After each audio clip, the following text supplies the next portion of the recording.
এবং সুপ্রিম কোর্টে বিচারাধীন আমাদের দেশের সরকার এবং আমরা প্রত্যেকে সুপ্রিম কোর্টকে ভীষণ রেসপেক্ট করি এবং আস্থা রাখি।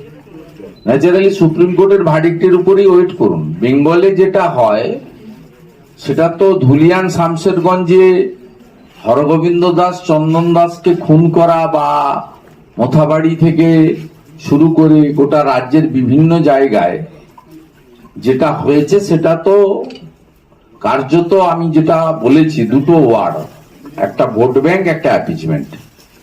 এর সঙ্গে walk of amendment, walk of property এর কোনো রিলেশনই নেই।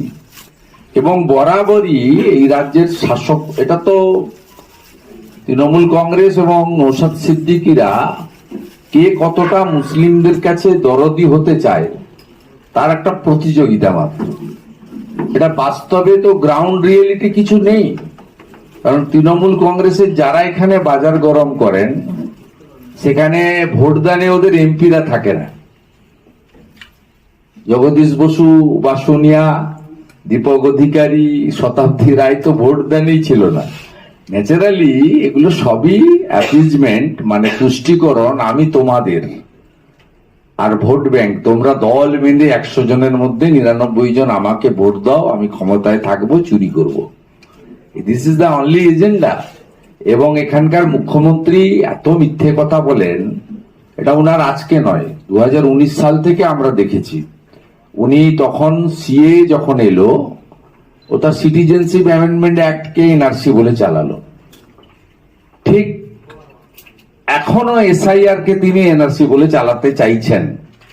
এবং অনেকে বুঝে বা না বুঝে, কারণ যাদেরকে তিনি বলছেন তাদেরকে তিনি অ্যাকচুয়ালি যে শিক্ষা, এডুকেশন, সে পূর্ণ শিক্ষা দিতে পারেননি। তারা এসআইআর এর ফুল ফর্ম বলতে পারবে না।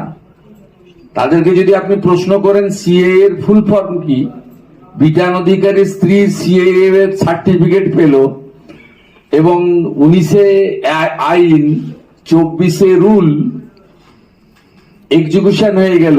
এই বাংলাতে প্রায় 30-40 হাজার লোক সম্প্রতি সিএ তে অ্যাপ্লিকেশনও করেছে। সংখ্যা আরো বাড়বে, প্রতিদিন বাড়ছে। তারপরেও তো কোনো ডিটেনশন ক্যাম্প বা কোনো পার্টিকুলার কমিউনিটির কোনো লোককে, মানে খুলে বলাই ভালো, মুসলিম কমিউনিটির কাউকে তো তাড়িয়ে দেয়নি। মানে উত্তরপ্রদেশেও দেখিনি, আসামেও দেখিনি, এখানেও তো দেখার প্রশ্নই। তাহলে এই